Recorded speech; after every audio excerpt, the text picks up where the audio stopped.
just kidding. We want to make sure we're starting on time. Hi, everybody. How's it going?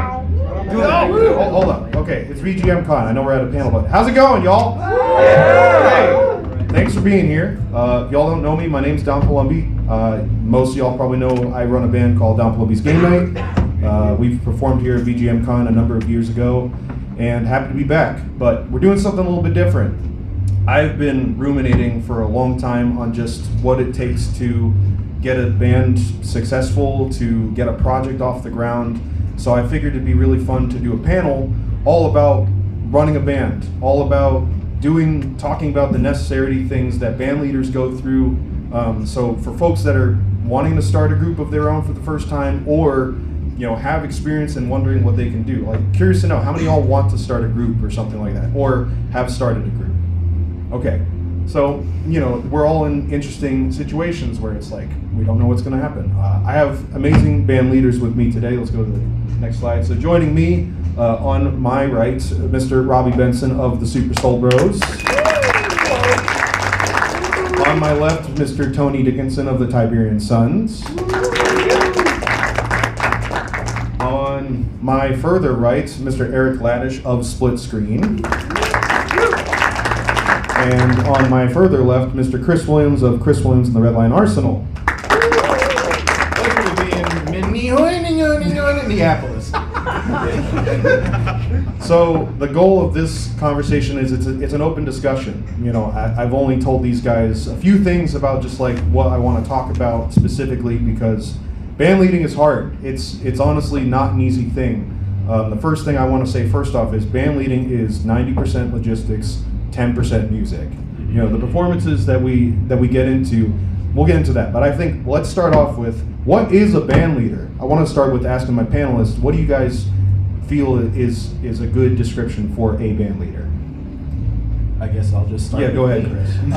So to me, what a good band leader is, honestly, it extends so far beyond music. It is having a good command over logistics in multiple scenarios. Sometimes it might be recording an album.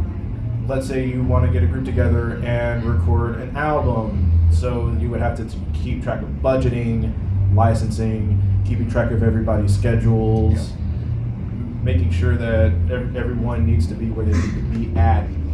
And it's someone who has the skill and capability to communicate clearly. And aside from that, I think that's just everything that I've strived to be in a band leader myself. So, very valid points. Anybody else got any thoughts on what you think a band leader is? I'm learning a lot. I'm here to talk. Something I feel like is pretty important in being a band leader is just being able to make a decision in a lot of instances, whether it's a musical decision, business decision, just taking on the role of saying, okay, I'm going to make this decision, and also being willing to then, whatever comes of that decision, it's like, yeah, you made that decision, you have to own that decision, which so far I don't think I've had any bad decisions I've made yet. Keyword being yet.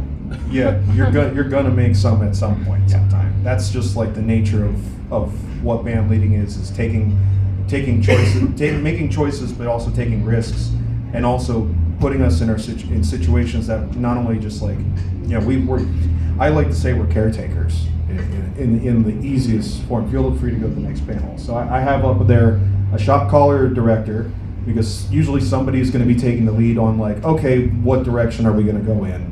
And that sort of thing. The front man, the person that's running the show, talking on the microphone to the audience for whatever the situation might be, a caretaker, and I mean, the word explains itself, that they're the leader, duh.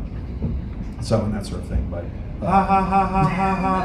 bad jokes, I'm sorry. But the other thought is, why are we band leaders? Why do we take the chance to try something out? Or, like, what's the reason we got into it in the first place? Tony, any thoughts on why you are a band leader? Well, in the specific example of the Tiberian Sons, it was a way to get some of the metal symphonic metal arrangements that I had done up to that point to MagFest. Yeah. And I wanted to, definitely wanted to play them live. I'd only played with like DoD Live 12 years ago or something, and I loved doing that, but I was like, I want to do something else. And so specifically, I got my friends in it to do it. In my case, I had already done most of the mixing and producing and everything, but in my role, it is still that, but also, again, dealing with logistics and producing and direction calling for sure. Yeah, exactly. Why are we band leaders? That's a really good question. Yeah. Well, I think a band leader is usually the one who decides to make the band in the first place. Yep. So I think that's why we're band leaders, is we wanted to make a band. And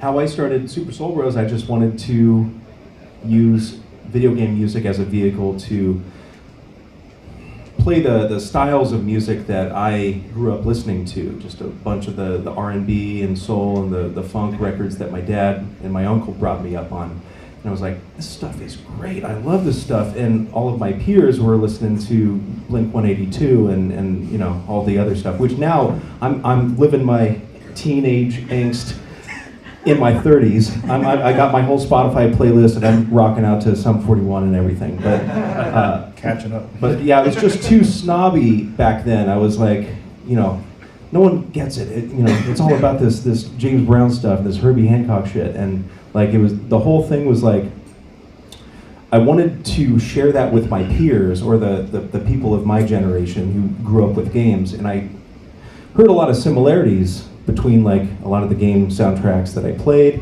and the music that I grew up listening to. So that was really just the ulterior motive of starting Super Soul Bros. And then I had never started a band before, and there's a lot of growing pains and a lot of learning from that. Yes. But anyway, I think that's why I'm a band leader. We'll get into the growing pains and that sort of thing, but to also go on other points that I made, I started game night because I got influenced by so many of my friends doing their own thing that I wanted to have my own say and at least my own take on, what this music means to me, how does it make me feel. I call it game night because game nights are things that we've all have done at some point in some time in our lives, whether if we realize it or not. But there's a magical moment of like camaraderie, making memories, spending time with people you appreciate, and it's like I love doing that when I get to make music with people I'm with. So that's the reason why I started game night, because I'm just like, this is a mixture of all of my passions into one thing. And as being a band leader, we get to share the cool thing that we, that's in our head. Sometimes you have an idea that's in your head, and then to manifest that, to bring that to fruition, it's like it's the coolest shit ever, And it's like, I don't know how many all resonate with that, but like, I'm not trying to toot my own horn, but like, toot. My band just played at MagFest main stage in January. We just with that Four of us were there. Four of us were here. Four of Yeah, us were there. And then on top of that, my band just played at an NHL Devils hockey game in celebration for their video game day. I did a whole YouTube vlog on that, which go to my YouTube channel. You guys can check that out. But then we just played at PAX East a couple weeks ago, and PAX East was the con that I first heard about the whole video game scene. So I wouldn't be here giving this panel with all my friends, with all you here, if I hadn't gone to PAX East 7 years ago. And that's like full circle feels, I'm shaking just thinking about that. This is why I do this, because it also makes me feel, energized and excited to share something that is constantly growing. We all relate with what video game music means to us and that sort of thing. So, yeah, I guess the main point to take away from here is that, like, I don't know, I feel like with the crowd that we always find ourselves in, it often doesn't need to be said, but let it be said. Let your genuine interests and desire to get your ideas out be the first thing behind wanting to start a group. If it's something like clout chasing, you want to be famous on the internet, I mean, like, that's a great goal, but don't let that be the only reason why you start something like this, because you will run into so many frustrations that you don't need to get into. But yeah, that was my thing. Absolutely. Yeah. Shallow. Let's go to the Amen. next one. So, moving from that, I think a good thing for us to continue to talk about is, now we've established what a band leader is, why we got into it in the first place, what expectations or responsibilities do band leaders are what do we have to do in order to make things happen? It's kind of going through the process of the point that I said earlier. Band leading is 90% logistics, 10% music. The performance of the Tiberian Sons last night was probably 10% of the amount of planning that Tony and the guys had to do just to make that show happen. With the amount of guests that you got on and that sort of thing, you want to talk about what it took to make that show happen? Yeah, I mean, like a show like that, just for us, it's like a 6-month planning, and then it's over in an hour. Yeah. Right? It's kind of crazy to think about. I mean, the way at least the Tiberian Sons work, it's mostly my arrangements. Connor does some arranging as well. And I'm also the producer, so I have all the project files and everything. And essentially what happens is I will open up like the project files and I'll add 2 more audio tracks and essentially split guitars, what I'm going to be doing and what Connor's going to be doing. And I used to tab everything out, but I just don't really have the time for that anymore. So what ends up happening is Max gets a MIDI file to learn the bass parts, because when I'm arranging, I tend to use like a scratch bass while I have my guitar in my hand, so I don't have to switch back and forth bass guitar. And then I send Connor just an isolated audio file of the guitar parts, and I trust his ear to be able to learn those because he has a very, very good ear. I'll send Travis the MIDI file of the drum parts, and he'll do his thing there. I mean, there's no expectation with drums in particular to be like, I want you to do exactly this note for note. That's just completely unrealistic. Right. Yeah. It's really just the general sense of like, oh, you're gonna do a 4 on the floor beat here, and you're gonna do the right assembly here. Just like that's as specific as you need to go for most gigs, even with the Tiberian Sons.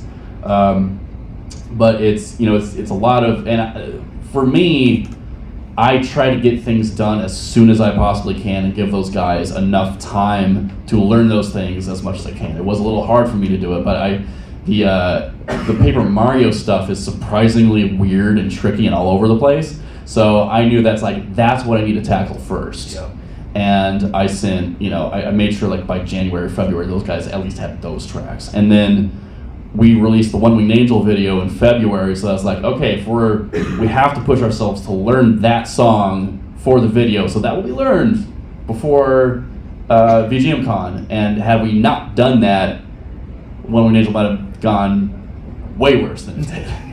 It just But a lot of planning ahead. I, in particular, try to do my things way ahead of time and give these guys as much time as possible. Because the other reality that I have to accept is that I'm the only non-parent in the band, as well as I am the full-time musician in the band. The rest of these guys have other jobs, so there's just the reality is I have way more time than they do.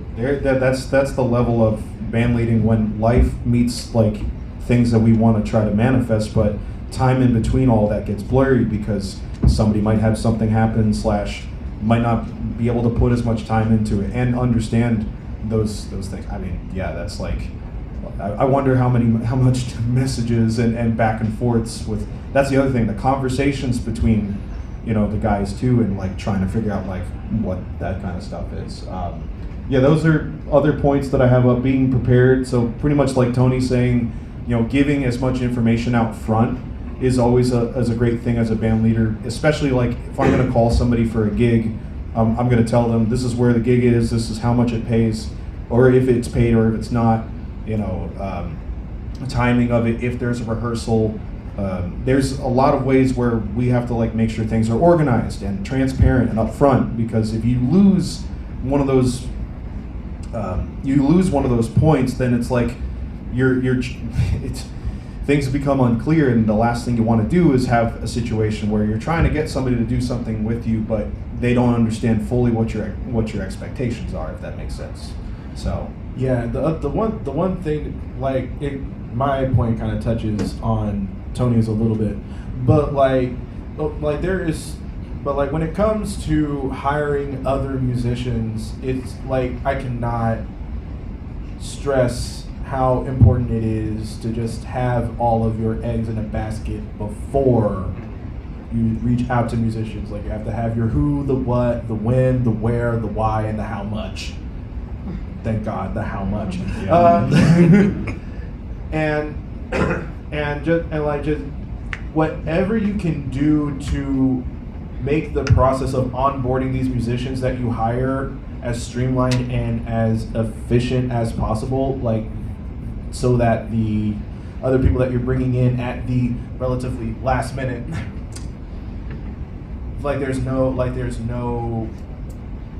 hiccups, no major setbacks or anything. It's just like preparation is just Preparation is key. Preparation is absolutely key. I think to that end, though, sometimes when things don't go as planned, the ability to be flexible and make decisions on the fly and do things like that, that's also a really important skill. Being flexible is kind of one of the biggest names of just things happening, because somebody might forget an important part of their music, or you're specifically asking them to bring things that you can't bring or manifest. Like I can't bring 7 iPads to every game night gig because that's just money out of my pocket that I'd rather not expend. Let's go to the next slide. Actually, good band leader experiences. Since we're kind of already talking about this kind of thing, go to the next one real quick. I'd like to pull up this Google Doc. So I want to give you guys an idea of this is the things I've been doing behind the scenes for the last bit of time. I go out of my way to write an entire Google Doc to brain dump every single logistical detail that needs to be known about said gig before I even ask somebody to play with the band. So, this is how I go about any process nowadays, where I brain dump everything. This is an example of the Devil's Game. So it shows who's playing, what day the gig, what timing is. I give them a Google link of the exact address and location, so they have a strenuous thing. If there's pictures or references of where roughly the entrance, that picture you can see there is where the Prudential Center is in New Jersey. There's a road that's blocked off there that we had to access to load into the gig in person and that sort of thing. And it gets into things to bring, things that you should, hey, I can't support this. If you can bring this, it'll help me out a lot more. Especially music stands, or sending out PDFs in a Google Drive. I like to write out a long email. I know reading things is sometimes hard, but the long email is purposeful because then I'm here's everything you need to know before any other things. And then if there's things that I didn't cover that the bandmates have questions about, that's when we have other conversations. And then on top of that, I do the whole shtick of writing out a set list on top of that with solos picked out ahead of time. When I was prepping game night for the MagFest show, which was likelihood the biggest configuration of the band, it was 10 pieces. Right, drums, bass, 2 guitars, 2 keyboards, 4 horns, just as the bass band, and then had at least 6 to 8 guests on top of that. And that show alone was 6 months in planning, because I wanted to make sure, 1, everybody was going to be at MagFest, particularly at that point in time. 2, if they were available for guesting just on the 1 or 2 songs that I wanted to feature everybody on. So, does that make sense to everybody? There's a lot of details and time and effort and energy that we have to pour in just to get clarity, just to get transparency and that sort of thing. Another thing to note would be this is indeed in the context of working with a big organization like the New Jersey Devils. Yeah. There are a lot of things in this that you can also apply to smaller situations. Like, for example, if you're doing a coffee shop gig with a trio of yours, whatever it may be, you can still apply these disciplines to these things and still come out with a great result. Yeah, it doesn't necessarily have to be playing at VGMCON or playing at a big convention and that sort of thing. I'm using these examples because that's realistically the things that I was doing with game night. I know the other guys would probably have similar takes on other shows or other experiences they were doing. I think let's continue on. What are some good experiences you guys have learned over the years as being a band leader? I want to start with Robbie, because you've been co-leading the Soul Bros with Brian for a long time, and I'm curious to know how was it actually co-leading a band versus just being a soul band leader?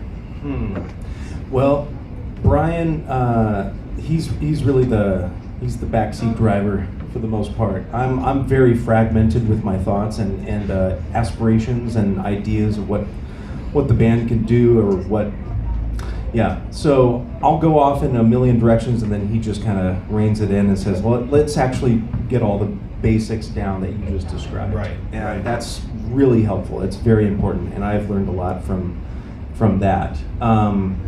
So really, just working with Brian has been a good experience. But you also have badass dudes that are also like. Yeah. It's. I mean,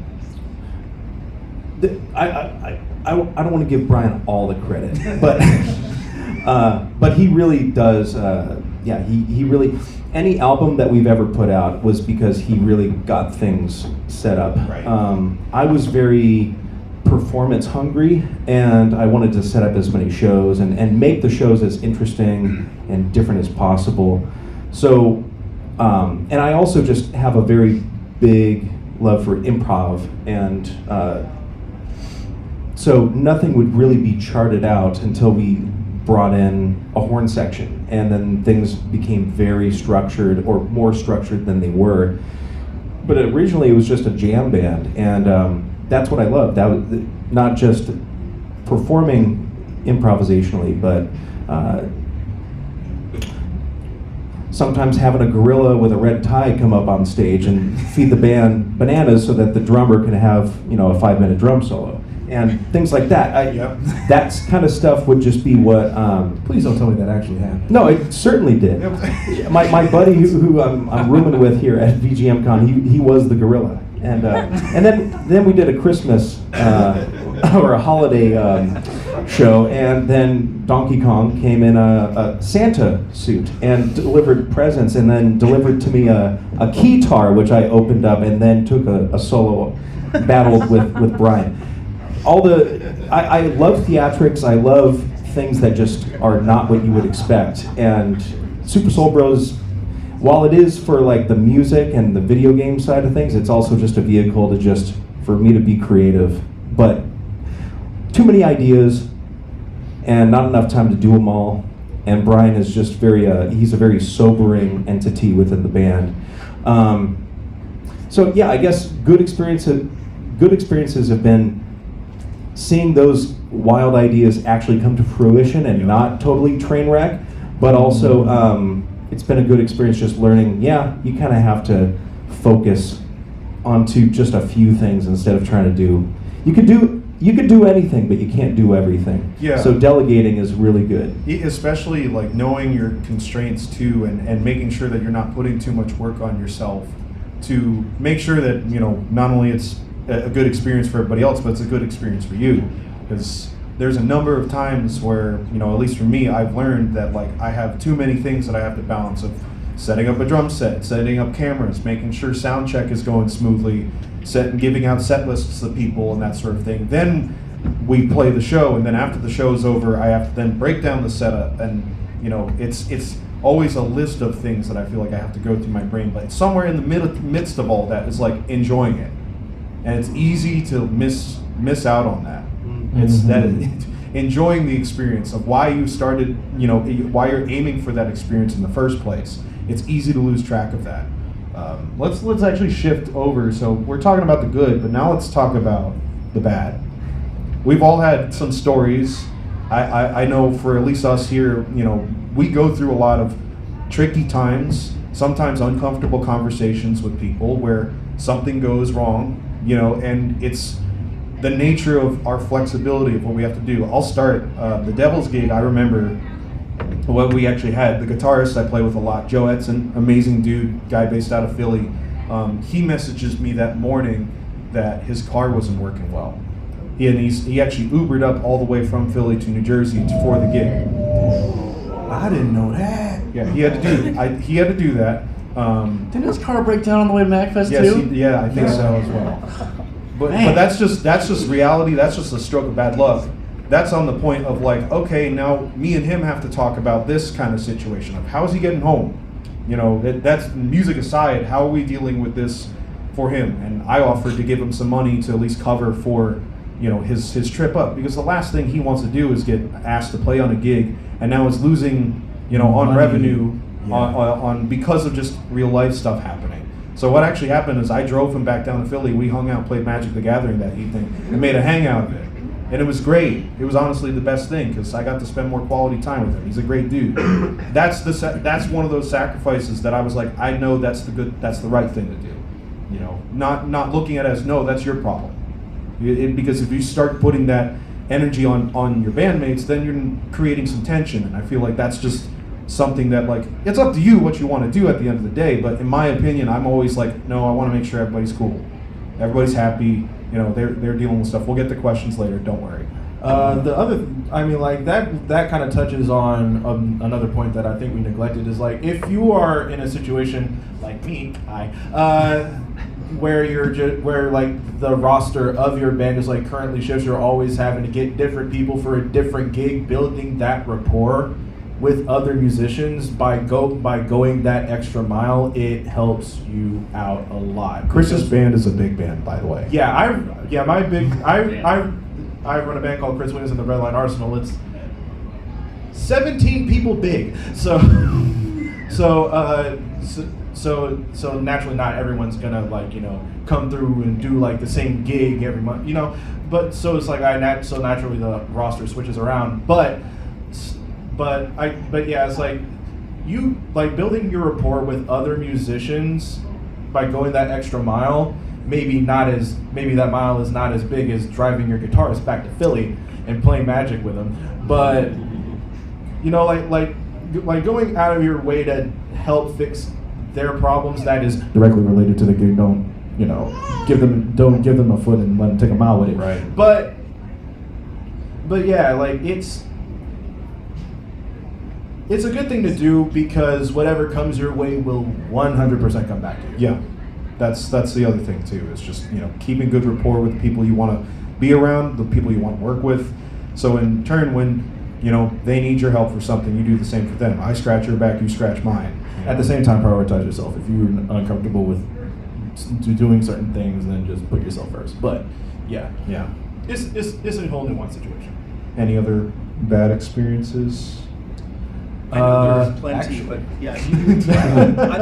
The long and short is yes, plenty, but I think I've suppressed them, so I'll have to. That's fine. So I was working with an opera company, and I was supposed to sub in for a trumpet player that caught Miss Rona the day before the show, and so.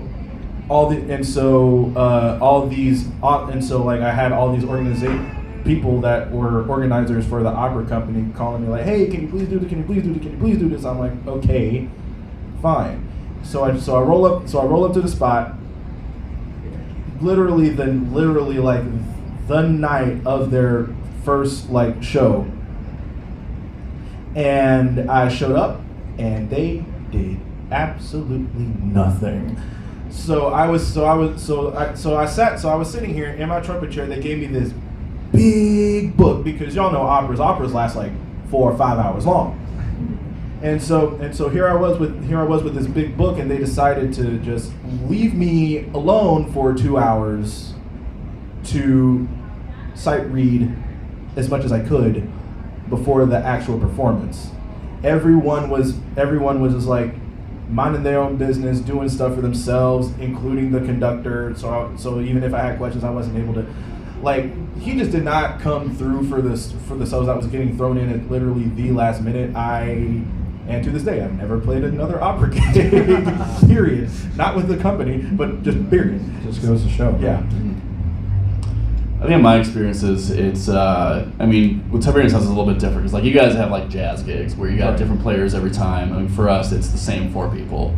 Yeah. And then when we play with Frank, it's so like there's a 4-person entity and there's a 5-person entity. But for me personally, I think it's more of a matter of me controlling my like perfectionism and my control freak, sort of temperament, and not let it kill me too much, because while that energy allows me to get a lot done and help the preparations, especially for the other guys. It's never going to go perfectly well, and it's, you know, that's just a lifelong thing with me, just trying to make sure that I don't let my perfectionism like torture me. I mean, I forgot to introduce my drummer last night at the show, and he's my best friend for like over 20 years. So because you're managing so many things, like things are gonna go wrong and the shows might not go totally perfectly well, but they, like, people are still going to enjoy them, especially in an environment like a VGMCon or a MagFest or whatever. This is not a particularly judgy crowd, right? They're gonna have a good time even if the band sucks, because you're playing music that they recognize. Like, this is why this scene is so cool, is because everybody is just here to have a good time. So even if you don't have a good time, the audience had a great time, regardless. So like, that's what you got to keep in mind. On that coin too, it's also important when you're talking on the mic about the order of operations when you're saying things. It takes me back to literally last year here at VGMCon when I was having game night. I think Rob Kovacs took a big solo on the shop theme, and I was like, Rob Kovacs and the keys, everybody. Can I get less keys on my monitor? Didn't mean to throw shade at him at all, that sort of thing. But it got to the point where he like jokingly started to walk off the stage, and now like everybody in that band last year was it's been an inside joke for a long. Like, can I get less drums in my monitor? If change don't come your way, it will come back to you. But that's just, again, it's another learning experience of like, we make a mistake in real time unintentionally, and you know, on the outside looking in, it might seem like different, but I've also had a number of instances where I forgot to call out somebody by accident because we're too seeped into the moment. It's kind of one of those experiences where you're living and fulfilling, you know, something you've wanted to do for a while, and it's just one little thing. I mean, even at PAX East, I forgot to welcome the Dairy String Quartet back up before we were going to play the Yu-Gi-Oh intro, and that's on the VOD. So like, we're about to play, and I just start seeing them walking out. I'm just like, oh, welcome back to the Dairy String Quartet. Just like, oh crap, didn't even realize. So it's little things like that add up, but it's always these, you know, points and things. You want to say something? Yeah, it's not super duper related to this, but I think something that's also really important, because I'm from a place in the world where there's not a particularly great music scene. The last gig I played with a band from where I'm from was a chili cook-off, which feels just so silly. That's really hot yeah. And organization was fine and whatever, but as a leader, like the guy in charge of that, very nice guy, very organized guy. I feel like there's an expectation as a band leader that you have to be on it, musically speaking. Like, that's something that sometimes gets glossed over, like, oh, you're the person in charge. Do you know the charts, though? And that's something that's really important. Like, you kind of have to set that example. Yep. Like, yeah, we talked about, like, the crowd's going to have fun even if the band sucks, but it's also nice when the band doesn't suck. It's very nice when the band doesn't suck. And it's really important as the person in charge to kind of to set that example of, you know your shit. I mean, that's on my coin. Every time I'm playing with my band, I'm the only one not using music. I memorize all of my drum parts and arrangements because that's just how I've arranged a lot of my material with my band specifically. You know, and the interesting circumstance I'm in is because the lineup has changed from gig to gig. The consistency isn't there of having the same people like Tiberian Sons, where you guys can learn, you know, similar material and continually refine and perfect in almost in a dream can't talk. Dream scenario. Thank you. A dream theater scenario. Dream theater. Yeah, there you go. But you know, again, these are all like, we learn from all these little experiences of things that happen in real time, and we don't realize, you know, what happens until conversations come up later on when somebody from a previous experience says like, hey, this actually kind of made me uncomfortable. I didn't want to talk to you about it right away because I didn't want to take you out of the headspace. You know, I still remember back actually at MagFest, the first time game I got to perform, we were doing these arrangements but in lead sheet form. Yeah. And some of the guys had a really hard time trying to get my intentions because it wasn't clear on paper. So from this day forward, I was like, okay, I'm gonna go to Chris, we're gonna do copyist work, I'm gonna make every single part as clear as day, and it's just gotten better and better over that. So let's jump to some lessons and takeaways. The biggest thing, I think, first off, is just being honest, being transparent, and being open-minded, because as a band leader, there are so many responsibilities and expectations whenever it comes to anything that you're running yourself, whether if it's a recording, you want somebody to virtually record over something, you want somebody to play a certain way over a solo and that sort of thing. At least give them the forefront in that retrospect.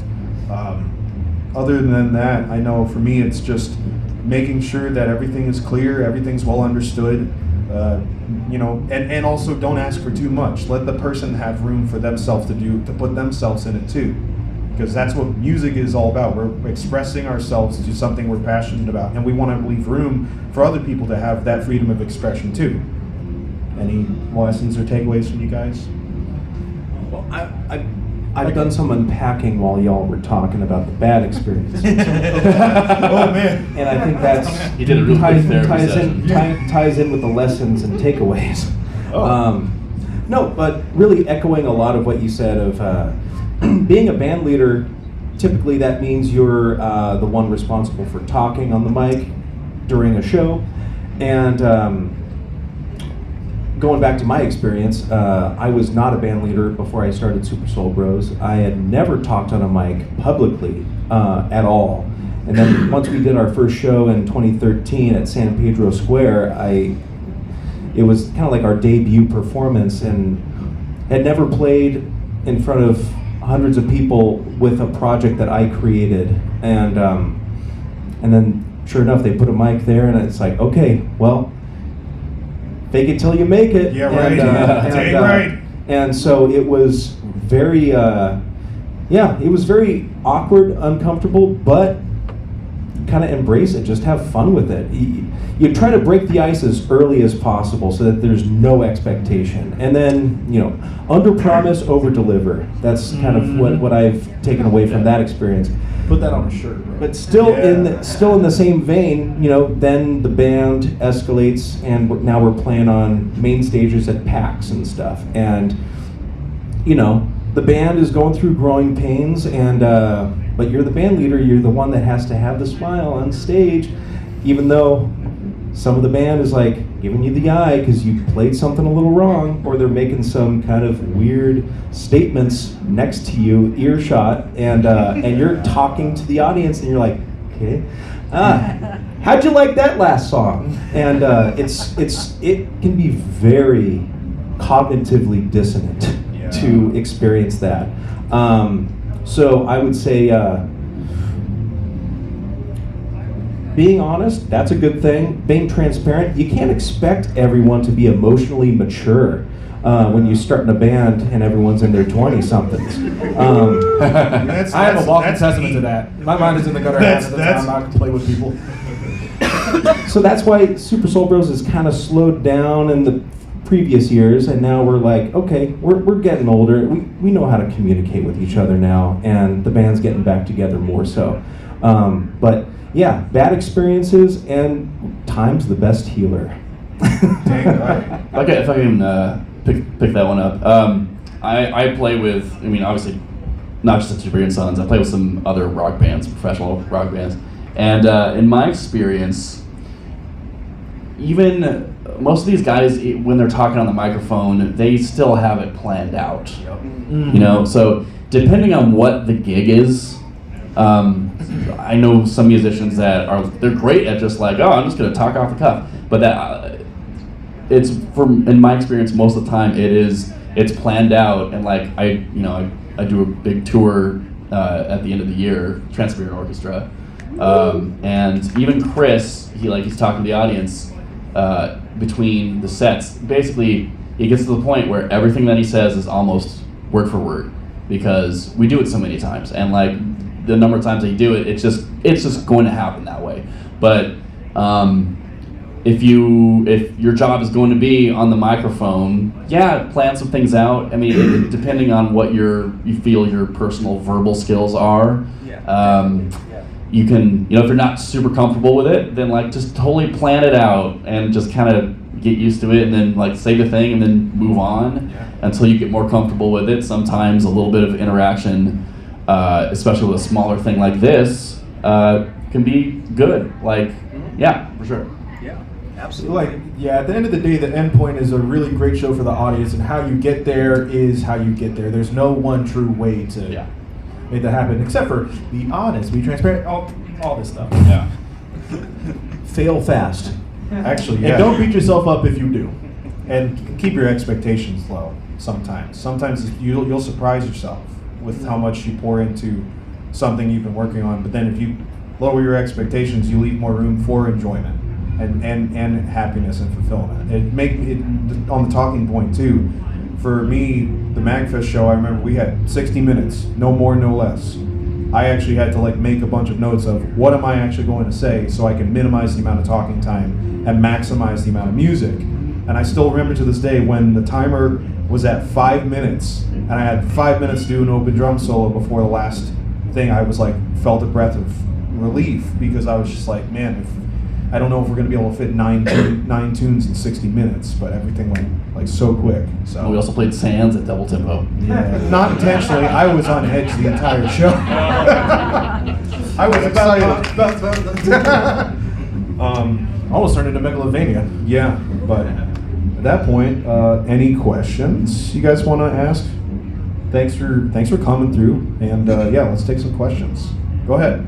When you have a group that has a bigger roster that's changing, do you have subs, like people that you know are potential backups in mind? So luckily enough, over the years, I just have a lot of amazing friends. I think the other thing is just band leading aside, just make a bunch of cool friends. Just make, great relationships with people you want to be around, because that's just going to help you have more access to, my main alto sax player can't make it. Who am I going to call next?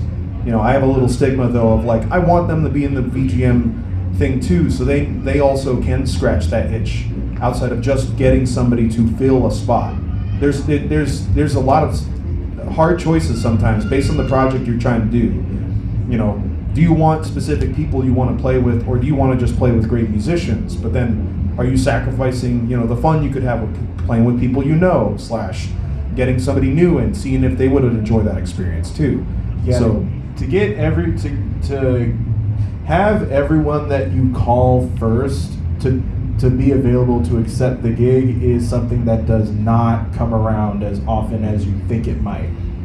So it's incredibly important to have that backup list of folks. yeah. I mean, to that end, shameless plug about Split Screen, 4:30, Boss Stage, we're playing, and we still have not actually all been in the same room together yet. One person isn't real, I'm convinced. It changes from con to con. Yeah, exactly. But having people available and saying, I know just XYZ people and these are all great fits, and if I don't, I know someone who knows someone. One of our saxophone players couldn't be there this year, and he said, I know a guy, and it's just a guy that I didn't know. I was like, let me go through my people, because at a certain point there are people that will be more into what we're doing, and that's someone that can be more fun to play with. Yeah. Go ahead, far back. If I could follow on this thread a little, living in an area with, at least where I'm not super familiar with the music scene, do you have any advice on finding these friends, especially in the VGM? I guess specifically if you're talking about video game music, I mean, the internet's a great place, number one, because you can just try to see in the local in the communities that have developed online over the years of who is in your area that is also into this too. Sometimes you might have to be the person to start something to actually discover that scene. There's a lot to be said about creating your own opportunities. That's pretty much what I've been doing for the last 10 years, even before any of video game music stuff. As soon as I got out of school, graduating from a jazz degree, I was just thrown out in the real life and be like, okay, good luck. And with no knowledge of how do I get gigs? How do I guess I'm gonna start my own band, start emailing restaurants and local places just to have reasons and places to play. And now again, It also depends on what your goals are. You know, how do you want to connect with those kinds of people? There's a lot of, opportunities out there, which is great, but then manifesting that yourself, I think, is a great way to start if you don't know where else to start. Or do some research and just see if there is somebody else already actively trying to get somewhat started and connect with them. You'd be surprised. Yeah, it's the best connections form in the weirdest, well, not the weirdest places, in the places you think they wouldn't pop up. Yeah. Any other questions? I'm curious. I apologize if this is like an ambiguous question, but like in my head, I have like musicians doing like local gigs and stuff like that, and like decently well known in that community. And then you have like playing NHL hockey games, right? And then there's this like ambiguous space in the middle, Right. and I don't want to like be objective oriented or like trying to get from here to here without enjoying the process or anything Right. like that. But like, what does that ambiguous space look like? To give you context on how I got the New Jersey Devils game, a colleague of mine, so I went to Rutgers University in New Jersey, finished my degree there in 2016. I actually sang with the Rutgers Glee Club, which is like an 80-ish guy men orchestra, and men's choir, excuse me. And a dear friend of mine is a great opera singer. He was actually singing on Phantom of the Opera for a bit of time on Broadway for a little bit as an understudy. But he was a big fan of my band when I was getting this all started. Around November or October last year, my dad saw an email from the Devils, and they were like, showing their whole schedule of the games for the season. And they had a few themed games. One of those themes was video games. So my dad was like, why don't you ask your friend if the Devils want a video game band for their video game day? And my friend was been singing the national anthem at the Devils games for the last bit of time. So I asked him, and he was like, "Dude, this is a genius idea." And then he connected me with some people at the Devils. A couple months later, they said yes. So that was literally just a case scenario of us asking. Don't ask, don't get. If you don't ASK, you don't GET. Sometimes that's again with the coin of manifesting your own opportunities. Like I would have never have gotten a chance to play a gig like that if I didn't ask my friend if that was even a remote possibility. Now I've learned that the Devils have bands, semi-regularly throughout the season. But that was just that was a gig that was not on my bingo card for this year at all. But it was great. Yeah, there really isn't like a middle ground. It's just like one day you're here and the next day you're up there, and you're like, how the hell did I get up there? That's how I've been feeling for like the last 4 months of just what's been going on lately for that point too. Right. It's really who you know. It's Yeah, if you're doing good work, it's going to stand for itself. It's going to speak for itself. And then just be a genuine human being and be friendly and make friends and get to know folks that you can help each other. That's pretty much it. You can go from here to here real fast if that's the mantra. Another thing to remember too is like a lot of people see the finished product, but don't know what the process is actually like. That ambiguous space you talk about, and sometimes it's cold calling places, sending hundreds of emails a day. Sometimes it's going to local jam sessions to meet with people, and one person you happen to be a fan of walks in the door, and you manage to make a connection with that. It's taken the time to go also supporting out live music, if that's the kind of endeavor you're trying to do too. That's been stuff I've been doing for the last many years of going to these cons, going to local jams in New York City and New Jersey, just being around those people, because then people know I exist too, right? So, any other questions? Yeah. This is mostly for the jazz side of the group here. But when you're recording music versus performing live music, I guess in live music you have all of these backup performers. You are trying to get people who can commit to the gig. But when you're recording, because say you're working online, you don't have necessarily a need for backups as often. Do you still work to get people from those backups onto the recordings just so that they're canonical members of the band, or do you just play what you play, and whoever happens to be on the recording might or may not be in the live show? maybe I can start with Yeah, this go one. ahead. Go ahead. So my band primarily exists online, and the way that has worked is effectively I have asked the original members every single time, hey, this is what we're doing, and those original members are the people that are on every recording. Now, when it's come to live shows, we have unofficial and honorary members that guested on tracks, like this fool right here that just played the boss stage. That's Charles Ritz. And the idea of like the honorary member is people that we have worked with and we know can do other stuff, and it kind of harkens back just to that network of like who do you know and who do you want to play with, as opposed to I guess just like, hey, do you know a saxophone player? Oh, Yeah, most of it is just like half of the work behind getting a roster like that is just getting to know folks and getting to play with them, so that way whenever the time does come to record an album, you will have these list of cats that you can call with good faith that they're gonna shine on the record, because like you've done that with them before, you know what it sounds like. It's not a fact of these sidemen only do live stuff. These sidemen are only studio folks. I mean, there are people that do specialize in one thing or the other, but most of the time we're like a lot of sidemen are prepared to do both. So it's just like really it's just a matter of just like finding opportunities or creating opportunities to play with these cats and and really familiarize yourself. No, that's my thing. You ain't trademarked it yet. It's just like finding opportunities to play with these folks and kind of gaining like an understanding of the way that they play, and then you sitting there and thinking, how would they sound on if I did something like this, that, and third. It's it's just like you get all those answers the more that you play with folks, I guess is what my point is. Any other questions? Yeah, so like some gigs pay, some gigs don't, or pay very little.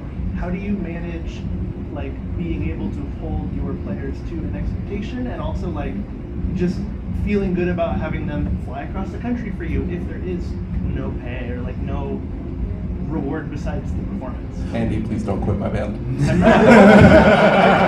Shots fired. Here's the how does that work in your head? I mean, like, it's just... It's a... Like, I think there's something to be said about how important the hang is in gigs and when it comes to hiring folks, because some folks can play their absolute behind off, but they're just assholes off the stage, right? Yep. So it's like figuring out what this person's like off of the stage. What's the hang like? I mean, like, again, don't ask, don't get. But if you feel like the hang is there and you feel like that's something you feel comfortable with asking them, then ask. Yeah. On that point too, I'll say it's like I've done a number of occasions at this point where I've paid people out of my own pocket just to give them a guarantee, because one, everybody's time is valuable. They're taking time out of their day or their energy or their few weeks to learn your stuff, to pour themselves into their music. This is from a standpoint of like, I'm doing this as I know, I'm hiring professionals. They're not going to waste time or energy on that. If you tell them up front saying, hey, this doesn't pay, are you cool with that? If they're cool with it, then you've established that. It's mainly just like talking about that up front.